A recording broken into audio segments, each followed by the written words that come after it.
বন্ধুরা, আজ আমরা আপনাদেরকে জানাতে চলেছি একজন আরবের শেখ কিভাবে একজন নিরীহ এবং অসহায় মহিলাকে নিজের কাছে রেখে ব্যবহার করেছিল। কিন্তু যখন মহিলাটির স্বামী এই খবর জানতে পারে তখন আরবে সে শেখের সাথে কি করেছিল এবং তার স্বামীর সাথে কি করেছিল তা জানলে আপনি রীতিমতো অবাক হয়ে যাবেন। তাই ভিডিওটি শেষ পর্যন্ত দেখুন। আর ভিডিওটি ভালো লাগলে একটি লাইক করবেন, আর আমাদের চ্যানেলে নতুন হলে অবশ্যই চ্যানেলটিকে সাবস্ক্রাইব করে রাখুন। তো চলুন শুরু করি। আমি এক অভিজাত এলাকা থেকে এসি নষ্ট হওয়ার খবর পেয়েছিলাম। আমাকে সেখানকার ঠিকানা মোবাইলের টেক্সট মেসেজে দেওয়া হয়েছিল। সেখানে লেখা ঠিকানায় এসি ঠিক করার জন্য পৌঁছে গেলাম। আমি সৌদির যে কোম্পানিতে চাকরি করতাম সেখানের মালিক আমাকে যেখানে কাজের জন্য যেতে বলতো আমি সেখানে চলে যেতাম। কিন্তু যদি কেউ আমাদেরকে সার্ভিসিংয়ের জন্য কিছু টাকা বোনাস হিসাবে দিত তখন আমরা খুশি মনে তা গ্রহণ করতাম। আমি দরজার সামনে গিয়ে বেল বাজানোর সাথে সাথে একটি বাচ্চা বের হয়ে আসলো। চেহারা দেখে বাচ্চাটাকে বাংলাদেশি বলেই মনে হচ্ছিল। সে আমাকে বলল, জি বলুন, কি কাজে এসেছেন? আমি বললাম, আমি আপনাদের এসি ঠিক করতে এসেছি। আমি তাকে বললাম তার মা বাবাকে ডাকতে। কিছু সময় পরে সেই ব্যক্তি বেরিয়ে আসলো যে এসি নষ্ট হওয়ার অভিযোগ করেছিল।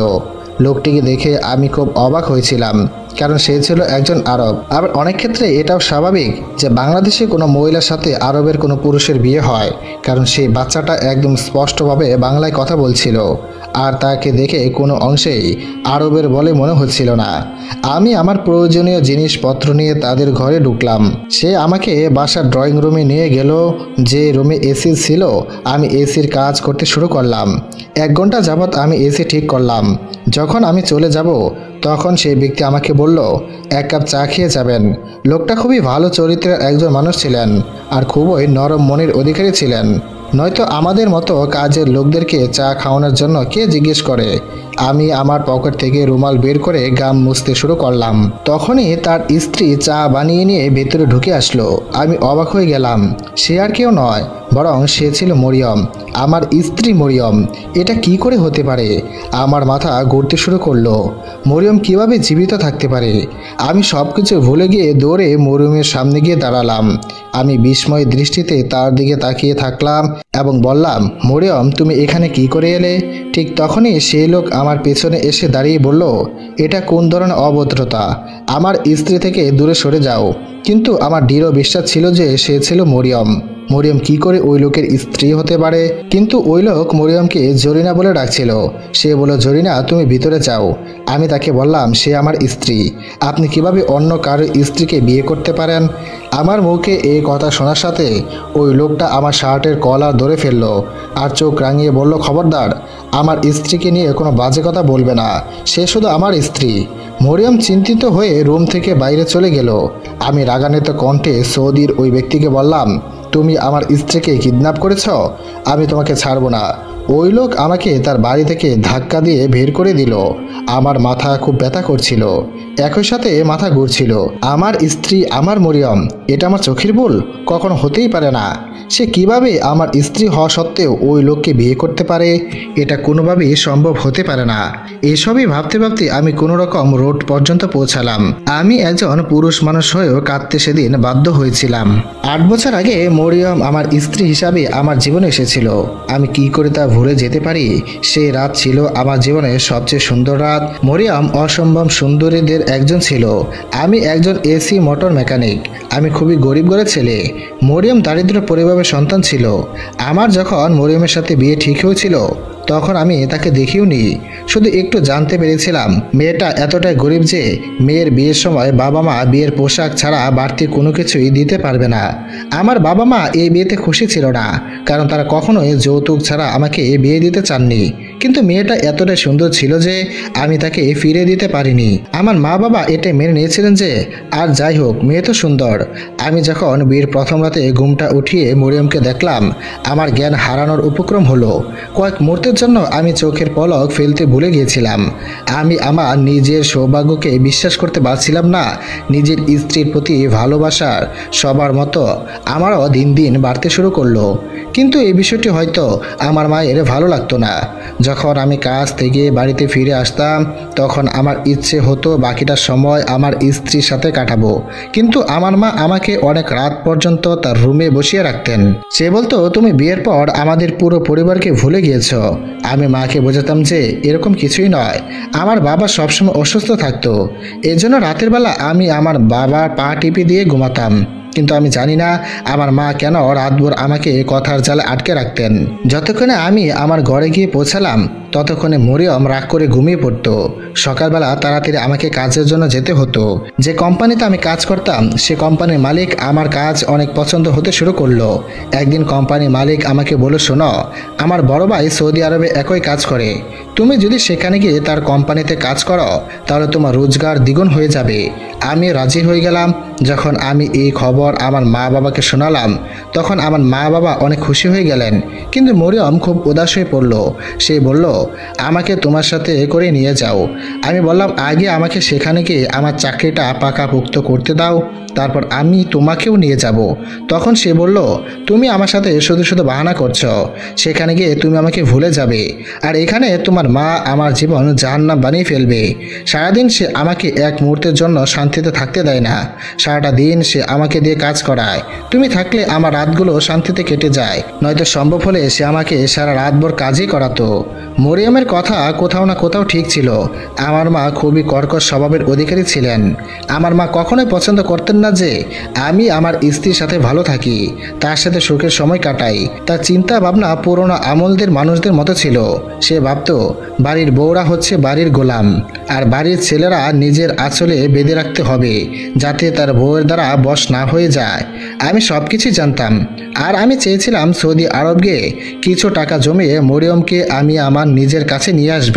আমি কান্না করতে করতে মরিয়মকে আমার বুকে টেনে নিয়ে বললাম, আমি তোমাকে বলে বোঝাতে পারবো না তোমাকে ছেড়ে দূর দেশে গিয়ে আমার কতটা কষ্ট হবে। আমি কি করে সেখানে তোমাকে ছাড়া থাকবো। আমি জানি আম্মু পুরনো চিন্তাধারার মানুষ, কিন্তু শুধুমাত্র আমার জন্য তুমি কিছুটা সময় অপেক্ষা করো, আমি তোমাকে খুব শীঘ্রই সেখানে নিয়ে যাব। তবে নিজের মনে কোনো শান্তি ছিল না। যাওয়ার আগে আমি মরিয়মকে হাত খরচের জন্য কিছু টাকা দিয়ে গেলাম, কারণ আমি জানতাম আমি সৌদি আরব থেকে যে টাকা দেশে পাঠাবো সেসব টাকা আমার মা কখনোই মরিয়মকে দেবে না। মরিয়ম আমাকে অশ্রুসিক্ত নয়নে বিদায় জানালো, কারণ যতটা না ভালো আমি মরিয়মকে ভালোবাসতাম তার থেকে বেশি ভালো মরিয়ম আমাকেই বাসত। আজ আমি ফুটপাতে দাঁড়িয়ে অজরে আমার অশ্রু বিসর্জন দিচ্ছি আর ভাবছি মরিয়ম কি করে আমার সাথে বিশ্বাসঘাতকতা করতে পারে। সে তো আমাকে অনেক বেশি ভালোবাসতো। আমি তো এতদিন ভেবে এসেছি আমার স্ত্রী মারা গিয়েছে, আমি তো তার মৃত শরীর পুড়ে যেতে দেখেছি। আমার মনে পড়ে গেল অনেক আগের কথা। তখন আমার সৌদিতে কাজ করার কেবল 1 মাস হয়েছিল। একদিন মরিয়ম কাঁদতে কাঁদতে আমাকে কল দিয়ে বলল, তোমার মা আমার জীবন জাহান্নাম বানিয়ে দিয়েছে। এখন সে তো আমাকে পেট ভরে খাবারটাও খেতে দেয় না, আমাকে বাবার বাড়ি গিয়েও থাকতে দেয় না, মাঝ রাত পর্যন্ত আমাকে দিয়ে খাটিয়ে নেয়। আমাকে তাড়াতাড়ি এখান থেকে নিয়ে যাও, নয়তো আমি বিষ খেয়ে মরে যাব। মরিয়মের মুখে এই কথা শুনে আমি অবাক হয়ে গিয়েছিলাম। আমি বললাম, তুমি এরকম কাজ ভুলেও করো না, আল্লাহর ওয়াস্তে এরকম কিছু করো না, আমার পরিস্থিতি বোঝার চেষ্টা করো। মরিয়ম, আমার কেবল মাত্র 1 মাস আসা হয়েছে এখানে, এখনও যদি আমি আমার মালিকের কাছে ফরিয়াদ করি যে আমার পরিবারের মানুষদেরকেও এখানে নিয়ে আসতে চাই তাহলে সে আমাকে কাজ থেকে বের করে দিবে। আর তুমি খুব ভালোভাবে জানো আমি কতটা ধার দেনা করে এখানে এসেছি। তুমি চিন্তা করো না, আমি মাকে কল দিয়ে বলছি যাতে তোমাকে কিছু দিনের জন্য বাবার বাড়িতে যেতে দেয়। আমি তোমাকে তোমার বাবার বাড়িতে টাকা পাঠাবো, তুমি তোমার জন্য নতুন জামা কাপড় কিনে নাও। সে আমার কথা শুনে চুপ হয়ে গেল এবং ও আমাকে লুকিয়ে কল দিয়েছিল। আমার মা আমাকে মরিয়মের সাথে কথা বলতে দিত না, সব সময় মার ঘরে থাকতো। আমি যখন মাকে কল দিতাম তখন আমি বলতাম, মা আমাকে মরিয়মের সাথে কথা বলতে দাও। মা বলতো, কতটা নির্লজ্জ তুই, মাকে কল দিয়ে বউর সাথে কথা বলতে চাইছিস?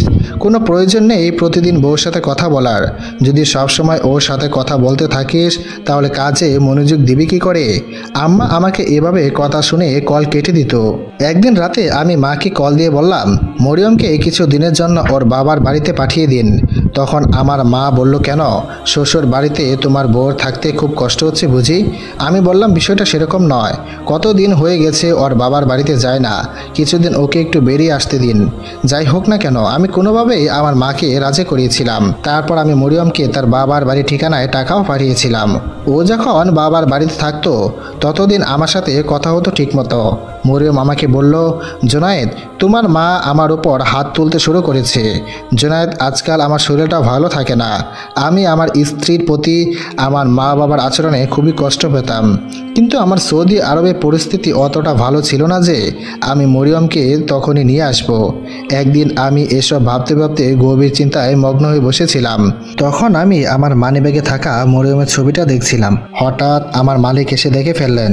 তিনি আমাকে জিজ্ঞেস করলেন, কি হয়েছে জোনায়েদ? কোনো কারণে তুমি কি উদাস? আমি বললাম, আমার বাড়িতে পরিস্থিতি ভালো নেই। তখন আমার মালিক বললেন, তাহলে না হয় তাদের কাউকে সৌদি আরবে নিয়ে এসে পড়ো। আমি বললাম, কিন্তু স্যার, আমার এখন অতটা সামর্থ্য নেই, আর আমার দেশে অনেক ধার দেনাও রয়েছে। আমি পুরুষ মানুষ, যে কোনো জায়গায় রাত কাটিয়ে দিতে পারি, যেখানে ইচ্ছা কষ্ট করে থেকে যেতে পারবো। কিন্তু স্ত্রীকে নিয়ে আসলে তাকে থাকার জন্য আলাদা বাড়ি ভাড়া দিতে হবে, ভালো একটা পরিবেশ লাগবে।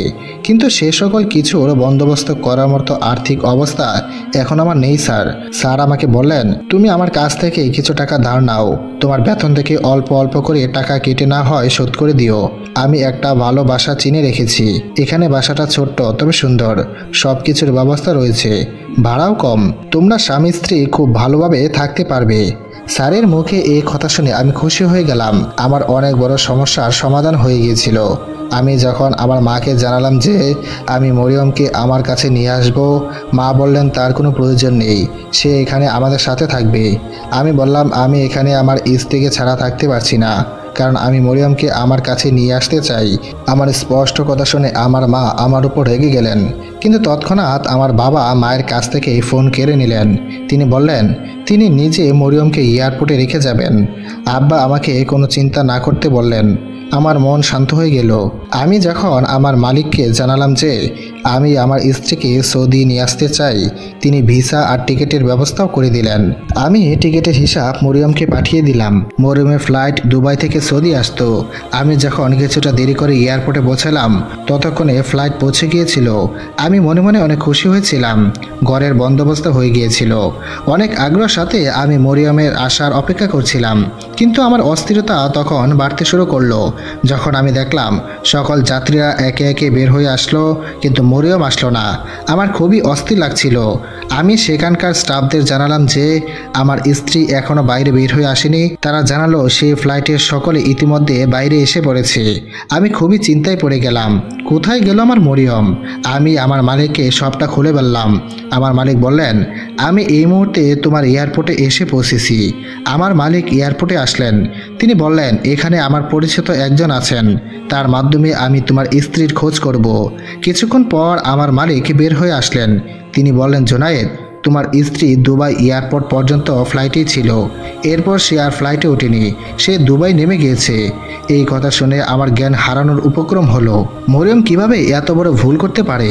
আমি ওকে খুব ভালো করে বুঝিয়েছিলাম যাতে অন্য কোথাও না নেমে যায়। যখন অন্যান্য যাত্রীরা সবাই নেমে যাবে তখনই যাতে সে নামে, কারণ ওই ফ্লাইটের শেষ গন্তব্য ছিল সৌদি।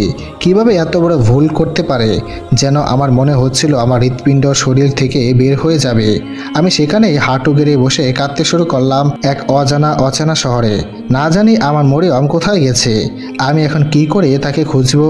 আমার মালিক খুবই ভালো একজন মানুষ ছিলেন। তিনি আমাকে তার সাথে করে দুবাই নিয়ে গেলেন। সেখানে গিয়ে তিনি সব ইনফরমেশন বের করলেন। সেখানে গিয়ে জানতে পারলাম মরিয়ম নামের কোনো এক যাত্রী দুবাই এয়ারপোর্টে নেমেছিল। যে ট্যাক্সিতে সে বসেছিল সে ট্যাক্সি অ্যাক্সিডেন্ট করেছে। আমাকে হাসপাতালে নিয়ে যাওয়া হলো। কাঁদতে কাঁদতে আমার অবস্থা খারাপ হয়ে গিয়েছিল। আমি বারবার শুধু একটা কথাই ভাবছিলাম, মরিয়ম কেন দুবাই নেমে গেল? আমি তো ওকে বারবার বলেছিলাম সৌদিতে নামতে। আমি যে মেয়েটিকে হাসপাতালে বেডে শুয়ে থাকতে দেখেছিলাম তার চেহারা খুব বাজেভাবে পুড়ে গিয়েছিল, হাত পা পুড়ে গিয়েছিল। সে ট্যাক্সি থেকে যে ভ্যানিটি ব্যাগ পাওয়া গেল তা দেখে আমি আরও বেশি কান্নায় ভেঙে পড়লাম। সেই ব্যাগটা আমার স্মৃতি ছিল। আমি আমার স্ত্রীর কথা ভেবে সবসময় কান্না করতাম। সে সময় আমার কোম্পানির মালিক আমার পাশে ছিলেন। তিনি বললেন, হয়তো ভাগ্যে এমনটাই লেখা ছিল, তুমি আর কষ্ট পেও না। এখানে তোমার স্ত্রী অচেনা একজন মানুষ ছিল, এর জন্য না বুঝে সে দুবাই নেমে গেছে আর তারপর দুর্ঘটনার শিকার হয়েছে। আমার জন্য এটা কোনোভাবে ছোটোখাটো কোনো কষ্টের বিষয় ছিল না। আমার মরিয়ম কতটা আনন্দে ছিল যখন আমি তাকে বলেছিলাম আমি ওকে সৌদিতে নিয়ে আসব। আমার মালিক আমার বেতন থেকে সে টাকাটাও কেটে নেননি, যে টাকাটা মরিয়মকে বিদেশ আনতে খরচ হয়েছিল। তিনি আমার বেতনও বাড়িয়ে দিলেন। তিনি খুব ভালো মনের একজন মানুষ ছিলেন। এই খবর যখন আমি বাংলাদেশে আমার মা বাবাকে জানালাম, আমার মা তখন আমাকে বকাবকি করতে শুরু করলেন। আমার মা বললেন, তোমার তো খুব শখ ছিল নিজের বউকে নিজের কাছে নিয়ে যাওয়ার, এবার দেখলি তো অপরিণতি কী হলো। অনেকটা বছর লেগে গেল আমার নিজেকে সামলাতে, কিন্তু আমি আমার নিজেকে কাজের মধ্যে ব্যস্ত করে ফেলেছিলাম। 8 বছর পর আজ আবার আমার মরিয়মকে দেখলাম, কিন্তু অন্য কারো স্ত্রী হিসাবে মরিয়ম কি করে আমার সাথে এমনটা করতে পারে? আমার স্ত্রী হওয়া সত্ত্বেও সে কিভাবে পরপুরুষকে বিয়ে করতে পারে? আমার সকল চিন্তায় আমার মালিকই আমার সত্যিকারের বন্ধু হিসাবে পরিণত হলো। আমি সরাসরি আমার মালিকের বাড়িতে পৌঁছে গেলাম।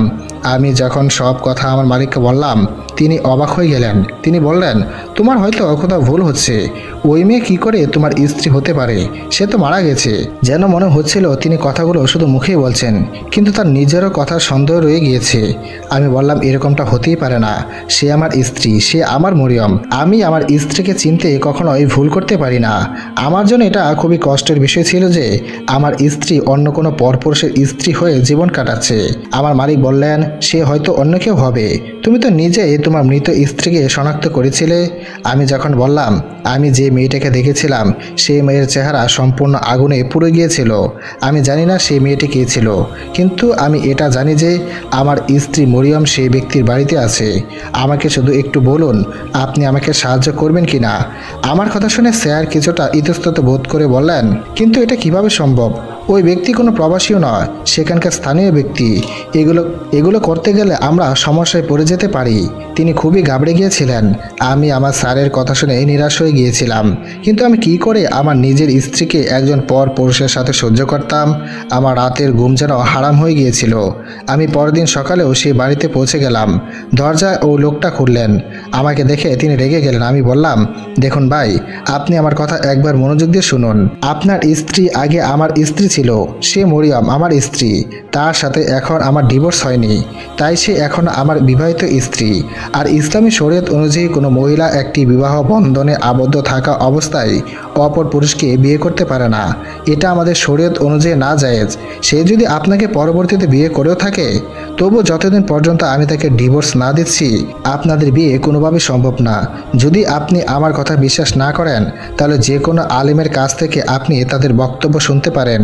উনি বললেন, তুমি তোমার বক্তব্য তোমার কাছে রাখো, আর কখনো যেন আমার বাড়ির আশেপাশেও তোমাকে না দেখি। আমি সেখান থেকে নিরাশ হয়ে ফিরে আসলাম। এবার আমার কাছে শুধু একটাই উপায় অবশিষ্ট ছিল, তা হচ্ছে মরিয়মের সাথে সরাসরি কথা বলা। আমার বিশ্বাস ছিল সে এখন আমাকে ভালোবাসে। সে হয়তো কোথাও হারিয়ে গিয়েছিল। আর আমার স্ত্রী হওয়া সত্ত্বেও কেন সে দ্বিতীয় বিয়ে করেছে, সে তো সব কিছু জানে। তাহলে জেনে বুঝে কেন এরকমটা করলো? আমি ওই লোকের বাড়ির আশেপাশে বেশ কিছুদিন পাহারা দিতে শুরু করলাম, যাতে করে আমি বুঝতে পারি সে কখন বাড়ি থেকে বের হয় আর কখন বাড়িতে আসে। একদিন আমি অবাক হয়ে গেলাম। আমি দেখলাম আমার মালিক ওই ব্যক্তির বাড়ি থেকে বের হয়ে আসছেন। সে বাড়ির গেটের সামনে দাঁড়িয়ে ওই লোকের সাথে কথা বলছিলেন। যেভাবে আমার মালিক ওই সৌদি ব্যক্তির সাথে কথা বলছিলেন দেখে মনে হচ্ছিল তাদের মাঝে অনেক বছরের বন্ধুত্ব। আমার মন আবারও অস্থির হতে শুরু করলো। আমার মালিক সেই লোককে চেনে? এসব কি ঘটেছে আমার জীবনে? আমি কিছুই বুঝতে পারছিলাম না। আমি যে কোনো মূল্যে মরিয়মের সাথে দেখা করতে চেয়েছিলাম, কারণ আমি বুঝতে পেরেছিলাম একমাত্র মরিয়ম এসব প্রশ্নের জবাব দিতে পারে। আমি শুধু সত্য জানতে চেয়েছিলাম। আমি গভীর রাত পর্যন্ত লুকিয়ে থাকলাম। আমি সারা রাত অপেক্ষা করতে রাখলাম, কিন্তু ওই লোক বাড়ির বাইরে বের হলো না। যখন গভীর রাত হয়ে আসলো, তখন আমি কোনোভাবে বিল্ডিংয়ের দেওয়াল বেয়ে বারান্দা দিয়ে ওই ব্যক্তির বাড়িতে ঢুকলাম। আমি দেখলাম একটি রুমে লাইট জ্বলছে। সে রুমের পাশে এসে দাঁড়ালাম। আমি আস্তে করে জানালা লক খুললাম। জানালা খুলে গেল। আমি দেখলাম মরিয়ম আর সেই বাচ্চা মেয়েটা এক কোণে জড়সড় হয়ে বসে আছে। আর ওই লোক বলছিল, তোমাদের জন্য আমি অনেক টাকা দিয়েছি, এই জন্য তোমরা কখনোই আমার থেকে মুক্তি পাবে না। আমাদের সম্পর্ক জায়েজ নাকি না জায়েজ তাতে আমার কিছু আসে যায় না, কিন্তু তুমি এখান থেকে কোথাও যেতে পারবে না। মরিয়ম অনুরোধ করে বলল, আপনি আমাকে একটি না জায়েজ সম্পর্কে বেঁধে রেখেছেন। আল্লাহর ওয়াস্তে আমাকে এখান থেকে যেতে দিন। প্রতি মুহূর্তে আমি আর এত গুনাহের কাজ করতে পারছি না। আমার স্বামী খুবই ভালো স্বভাবের একজন মানুষ। আমি তার স্ত্রী, আমি তার আমানত, আমি তার সম্মান, যা আপনি বেশ কিছু বছর ধরে অপব্যবহার করছেন। আমি অনেক সহ্য করেছি, আর পারছি না। দয়া করে আল্লাহর ওয়াস্তে আমাকে এখান থেকে যেতে দিন। আমার স্ত্রী মরিয়ম কাঁদতে কাঁদতে সেই লোকের কাছে সাহায্য চাইছিল, কিন্তু ওই লোক আমার স্ত্রীর কোনো কথাতেই পাত্তা দিচ্ছিল না। হাসতে হাসতে ঘর থেকে বাইরে বেরিয়ে গেল। আমি মরিয়মের সাথে একান্তে কথা বলার জন্য মোক্ষম সুযোগ খুঁজে পেলাম। আমি তাড়াতাড়ি করে জানালা খুলে ঘরের ভিতর ঢুকে গেলাম। মরিয়ম আমাকে দেখা মাত্র দ্রুত পায়ে আমার দিকে এগিয়ে আসলো, আমাকে শক্ত করে জড়িয়ে ধরলো আর কাঁদতে কাঁদতে বলল, জুনায়েদ, আমাকে এখান থেকে নিয়ে যাও। তারা আমাকে একটি অবৈধ সম্পর্কে আটকে রেখেছে। আমি বললাম, তুমি এই ঝামেলায় কি করে ফেসে গেলে? মরিয়ম বলল, আমি জানি না, কিন্তু আমি দুবাইয়ের ফ্লাইট থেকে নামিনি। আমার ফ্লাইট সৌদিতে এসে থেমেছিল, আর আমি সৌদিতে নেমেছিলাম, কিন্তু আমার ফ্লাইটের সময় আলাদা ছিল। আমি জানতাম আপনি আমাকে নিতে আসবেন, এই জন্য আমি এয়ারপোর্ট থেকে বের হয়ে আসলাম। আমি দেখলাম এক 50 বছরের লোক আমাকে ইশারা করে ডাকলো। সে আমাকে বলল, আমাকে জুনায়েদ পাঠিয়েছে তোমাকে নিয়ে যাওয়ার জন্য। আমি ভাবলাম হয়তো আপনি তাকে পাঠিয়েছেন, কারণ লোকটি আপনার নামই বলেছিল। যখনই আমি ওই লোকটার সাথে গাড়িতে গিয়ে উঠলাম, গাড়িতে এক ধরনের সুগন্ধে আমি জ্ঞান হারিয়ে ফেললাম। যখন আমার জ্ঞান ফিরল, তখন দেখলাম এয়ারপোর্টের ওই লোকটা আমার পাশে বসে আছে। আমি নিজেকে একটি অন্ধকারে বৃদ্ধ করে আবিষ্কার করলাম। আমি উঠে বসলাম এবং আমি জিজ্ঞেস করলাম, জুনায়েদ কোথায়? তখনই লোকটা অট্ট হাসতে শুরু করলো। বলল, সে তো জানি না তুমি সৌদিতে আছো। আমি তোমাকে জুনায়েদের জন্য নয়, আমার জন্য এনেছি। আমি তোমার ছবি জুনায়েদের কাছে দেখেছি। তোমার রূপ দেখে আমি তৎক্ষণাৎ মুগ্ধ হয়ে গিয়েছিলাম। এই জন্য আমি এত বড় প্ল্যান বানিয়েছি। তোমার স্বামী জানে তুমি মারা গিয়েছ, এই জন্য এখন থেকে তুমি আমার গোলাম হয়ে থাকবে। ওই লোকটি প্রথম আমাকে ভালোই সম্মান করত, আর তারপর আমাকে সেই সৌদি ব্যক্তির কাছে বিক্রি করে দিয়েছে। ওই লোক আমাকে জোর করে তার সাথে রেখেছে। আমি মরিয়মকে জিজ্ঞেস করলাম, তাহলে এই বাচ্চাটা কার? তখন মরিয়ম কাঁদতে কাঁদতে বলল, এটা আপনারই সন্তান। আমি সৌদিতে আসার আগে জানতে পেরেছিলাম আমি প্রেগনেন্ট। আমি ভেবেছিলাম আপনাকে সৌদিতে এসে সুখবরটা জানাবো, কিন্তু এখানে এসে আমি নিজেই এত বড় বিপদে ফেসে আমি সেখান থেকে সেদিন চলে আসলাম। আর পরের দিন পুলিশ নিয়ে গেলাম ওই ব্যক্তির বাড়িতে। পুলিশ আমার স্ত্রীর বয়ান নিল। তারপর আমার ফ্যাক্টরির মালিক আর ওই ব্যক্তিকে গ্রেফতার করলো। আমি আমার স্ত্রীকে ফিরতে পেয়েছিলাম, কিন্তু আমি কোনোদিন কল্পনা করতে পারিনি যে আমার মালিক আমার সাথে এত কাছের মানুষ হয়ে সে আমাকে এভাবে ধোঁকা দিবে। আমি ভাবলাম, যদি আমি টাকা লোভে বিদেশে না এসে দেশে থাকতাম, তাহলে হয়তো আমার স্ত্রীকে এতগুলো বছর এত কষ্ট করে সময় কাটাতে হতো না, এত কষ্ট হয়তো তার হতো না। আমাদের সকল মা, বোন, স্ত্রী এবং মেয়েকে হেফাজত রাখুন, আর আমাদের সকল মেয়েদের ভাগ্যে যেন ভালো কিছু থাকে। আমিন। বন্ধুরা, এই ছিল আমাদের আজকের ভিডিওটি কেমন লেগেছে তা অবশ্যই কমেন্ট করে জানাবেন, আর সকলেই আমাদের চ্যানেলটিকে সাবস্ক্রাইব করবেন। আজকে এই পর্যন্তই।